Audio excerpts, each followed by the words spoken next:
মানুষের মনে হুম। কেন বিএনপির এই ভোট চাওয়ার, হ্যাঁ, ইভেন এখন জামাতও বলছে ভোটের কথা, কেন মানুষ এটাকে খুবই পজিটিভলি নিচ্ছেন না? এক বাক্যে সবাই সমস্বরে, আবার বলি শব্দটা, এক বাক্যে সবাই সমস্বরে নিচ্ছে না। উনি হুট করে বললেন যে আমি রিজাইন করে দেবো, আমি থাকবো না, আর এত চাপাচাপিতে আমি এত পেন নিতে পারবো না। প্রফেসর ইউনূস সাহেব এবং অন্তর্বর্তীকালীন অন্যান্য সদস্যরা এক কথা নয়, হুম। আমি শতভাগ এক। আবার ওনার যে স্টেমিনা আর অন্যদের যে স্টেমিনা, এটা এক নয়, ওনার এই কথার সাথেও আমি একমত। তো এখন আমার দ্বিমতের জায়গাটা হলো যে ধোঁয়াশা, হুম। ধোঁয়াশাটা আমি এখানে, আমি নির্বাচনের বিপক্ষে আমিও নই, কারণ আমি বিএনপি যে জাতীয়তাবাদী চেতনা, সেটাকে আমি লালন করি।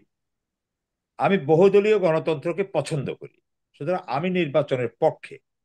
এখন হুম। আমার দ্বিমতের জায়গাটা হলো শুধু টাইমিং ফ্রেমটা নিয়ে। আর বিএনপি কোনো কারণে মানুষের কাছে হাসির পাত্র হোক, এইটা নিয়ে আমি উদ্বিগ্ন সাধারণ জনগণের মাঝে। যেমনটি আপনি বলেন যে, যেমন এখন কেউ যদি প্রশ্ন করে যে তারেক ভাই সম্ভবত বলছিলেন যে আপনার ওই একটা টাইম ফ্রেম 3 রকম দিয়েছে, এখন আমরা কোনটাকে ধরবো? হ্যাঁ, কারণ উনি 3টা সময়, আমার মনে হয় তারেক ভাই না, এটা অন্য কোনো দর্শক হয়তো বলেছিলেন, কোনটাকে ধরবো এটা নিয়ে প্রশ্ন উঠেছে। তো হুম। একইভাবে যেহেতু অভিযোগটা কি, প্রফেসর মোহাম্মদ ইউনূস তিনি ঠিক আছেন, দলের ওনার টিমের সদস্যদের নিয়ে প্রশ্ন আছে, আমি একমত। কিন্তু আমি আবার একইভাবে বলতে চাই, উনি যে 3টা সময় বলেছেন, 3টা নয় 2টা বলেছেন প্রফেসর ইউনূস। উনি বলেছেন 25-এর শেষ দিকে অথবা 26-এর মাঝামাঝিতে নির্বাচন হতে পারে। এইটাকেই যদি আমরা ধোঁয়াশা বলি, তাহলে আমরা বিএনপির ওই বক্তব্যটাও কিন্তু প্রশ্নবিদ্ধের ভিতরে চলে যায়। কোনটা? সেটা হলো যে কি, আমরা এই সরকারকে যৌক্তিক সময় দিতে চাই। তাহলে হুম। যৌক্তিক শব্দটাও কিন্তু ধোঁয়াশামূলক। হুম। তাহলে বিএনপিও স্পষ্ট করুক, আমরা অমুক তারিখে নির্বাচন চাই। নির্বাচন চাওয়ার অপরাধ নাই, কিন্তু আপনি হুম। একভাবে চাইবেন, আরেকভাবে না বলবেন, দুইটা ভাবে সাংঘর্ষিক হয়ে যায়। এটা আমরা যারা বিএনপির মতাদর্শকে লালন করি, মানুষের সামনে কথা বলার চেষ্টা করে, আমরা বিভিন্ন প্রশ্নবাণে জর্জরিত হই। এই জন্য আমরা উদ্বিগ্ন। আমরা বুঝাতে চাই দেশের গুণগত পরিবর্তনটা আগে প্রয়োজন, একটা সংস্কার, এই জন্য কথা বললাম। এখন তারেক ভাই বলেছে সংস্কার করতে কেউ না করেনি, ট্রু, কিন্তু ওই কথা বলা যাবে না যে প্রফেসর মোহাম্মদ ইউনূসের বক্তব্যটা ধোঁয়াশা। উনি একটা টাইম ফ্রেম দিয়েছেন, আর একটা টাইম ফ্রেম বলছেন, যেন ওনার কথার ব্যত্যয় না ঘটে, যেন এটার ভিতরে উনি গুছিয়ে চলে যেতে পারেন। এখন আমি তর্কের খাতিরে ধরে নেই যে বলছেন যে তত্ত্বাবধায়ক অন্তর্বর্তীকালীন সরকারের অনেকের ভিতরে ক্ষমতার লোভ বা দল গঠন করার অভিপ্রায় তৈরি হয়েছে, এটাও আমি একমত তারেক ভাইয়ের সাথে। কিন্তু আপনি ধরে নেন, এই রশি টানাটানির ফলে, প্রেক্ষাপটে, আপনি কোনো কারণে যদি চেক এন্ড ব্যালেন্স করতে না পারে, যেটা করার সম্পূর্ণ গুরু দায়িত্ব আমাদের দেশের সবচেয়ে জনপ্রিয় দল বিএনপির, এই ব্যালেন্সটা করার। কারণ কি ব্যালেন্স করবে? এই ক্ষমতার টানাটানি যদি করে, তাহলে প্রফেসর মোহাম্মদ ইউনূস সাহেবের সাথে যদি ব্যালেন্স না হয়, উনি ধরেন 26 সাল বা 25 সালের ডিসেম্বর, 26-এর জুন পর্যন্ত উনি গেলেন না, উনি হুট করে বললেন যে আমি রিজাইন করে দেবো, আমি থাকবো না, আর এত চাপাচাপিতে আমি এত পেন নিতে পারবো না। ফর এক্সাম্পল, হুম। আমার রাষ্ট্র কোথায় চলে যাবে? সাথে সাথে বিএনপি কি ক্ষমতায় বসতে পারবে? তার সংকট কিন্তু আরো ঘনীভূত হয়ে গেল। তাহলে আমরা ওনাকে রেখে, বুঝিয়ে, চেক এন্ড ব্যালেন্স করে কিভাবে এগোনো যায়, এটা আমাদেরকে মাথায় আনতে হবে। আরেকটা কথা তারেক ভাই বলেন নাই, আমি আরেকটু জোর করে যোগ করে দিই এটারে, যে সেটা হলো যে যে অনেকে যে ভাবে আপনার এই আওয়ামী লীগের পুনর্বাসনের রাজনীতিটা, মানুষের মনে হুম। কেন বিএনপির এই ভোট চাওয়ার, হ্যাঁ, ইভেন এখন জামাতও বলছে ভোটের কথা, কেন মানুষ এটাকে খুবই পজিটিভলি নিচ্ছেন না? এক বাক্যে সবাই সমস্বরে, আবার বলি শব্দটা, এক বাক্যে সবাই সমস্বরে নিচ্ছে না।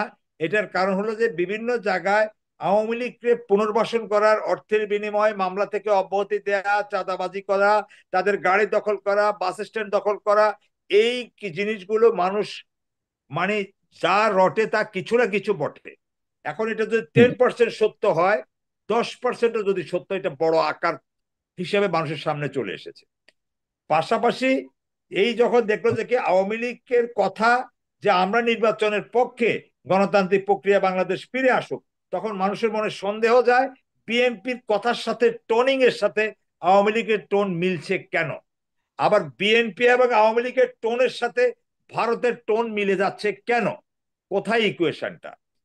এই ভারত প্রসঙ্গটা এই কারণে আসছে, কারণ এই বিপ্লবটা ছিল ভারত বিরোধী আন্দোলন, যেটা তারেক রহমান সাহেব প্রচার শুরু করেছেন এই কঠিন পরিশ্রম করে, এই ভারত বয়কট আন্দোলন। কারণ এই ভারতের বয়কট আন্দোলনের সূচনা থেকে ছাত্র বৈষম্য বিরোধী আন্দোলন, এই দুইটা একসাথে গাঁথা হয়ে বিস্ফোরণ হয়েছে।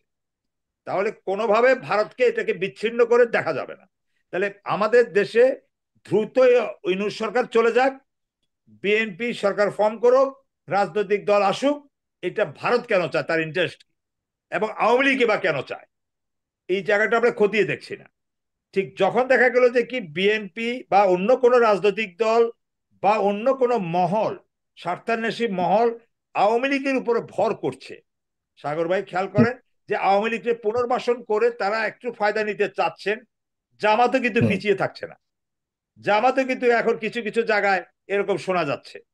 আবার পাশাপাশি আপনি দেখেন এখন ওই যে তারেক ভাই যাদেরকে ইন্ডিকেট করলেন যে এই সরকারের ভেতরে কিছু কিছু লোক আওয়ামী লীগকে পুনর্বাসন করছে, ওসিরা বলে দেখেন তো ভাই, হ্যাঁ কি করার আছে বুঝেন তো ভাই, এটা ট্রু, উনি সত্য কথা বলেছেন। তো তাহলে এই সরকারের ভিতরেও কেউ কেউ ইউনূস সাহেবকে বাদ দিলে বা আরো কয়েকজনকে বাদ দিলে কিছু কিছু মানুষ তারা আওয়ামী লীগকে ভাবছে যে ঠিক আছে, আমাদের খুব চরম বিপদ আসলে আওয়ামী লীগ যেন বিএনপির মুখোমুখি দাঁড় করে দেওয়া যায়। আপনি আমার কথাটা বলছেন, রাজনীতিটা কিন্তু বিভিন্ন দিকে এটা ছড়িয়ে যাচ্ছে। এটাই আমাদের জন্য ক্ষতির কারণ, উদ্বিগ্নের কারণ, নির্বাচন নয়। নির্বাচন আমাদের জন্য উদ্বিগ্নের কারণ নয়, কারণ আমরা চাই যে তারাও কিন্তু এই সুযোগটা নিতে নিতে চালাক হয়ে যাচ্ছে। কে অন্তর্বর্তীকালীন সরকারের ভেতরের একটা অংশ, তারাও ভিতরে ভিতরে ভাবছেন না আমাদের আর এক মিনিট, হ্যাঁ আমাদেরও আওয়ামী লীগের সাথে একটা আঁতাত রাখা দরকার, যার কারণে কেউ নারাজি দিচ্ছে, কেউ অপারগতা করছে, কে বিব্রত করছে। তাহলে এই জিনিসগুলো কে শিখিয়েছে তাদেরকে? এইটা অন্য রাজনৈতিক দলগুলো থেকে আসছে। আর অন্য রাজনৈতিক দলগুলো এক বাক্যে বলতো যে আমরা এই বিচার নিশ্চিত হোক, সংস্কার চাই না।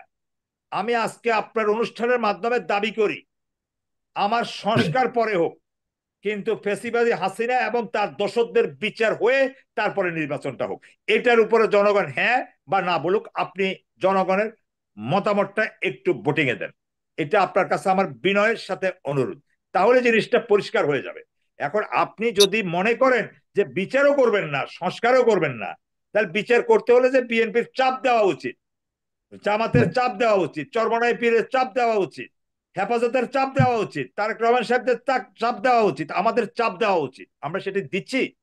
আমরা দৃষ্টিটা অন্যদিকে চলে যাচ্ছে। তো কেউ বলছে সংস্কার, কেউ বলছে নির্বাচন, তাহলে আমার বিচার কই? আমি ওই জায়গাটাতে আপনার ভোটাভুটি, জনগণের মতামতটা জানতে চাই। আমার পয়েন্টটা আমি যেটা বলতে চাইলাম, ওনারা আমার সাথে একমত না দ্বিমত? ওনারা যদি দ্বিমত হয় আমি বিনয়ের সাথে মেনে নেব যে হাসিনা ইয়ারও দরকার নেই, বিচারেরও দরকার আপনাকে অনেক ধন্যবাদ। জি, খুব গুরুত্বপূর্ণ প্রশ্ন করেছেন জনগণ। প্রিয় দর্শক, আপনারা আপনাদের মতামত জানাবেন।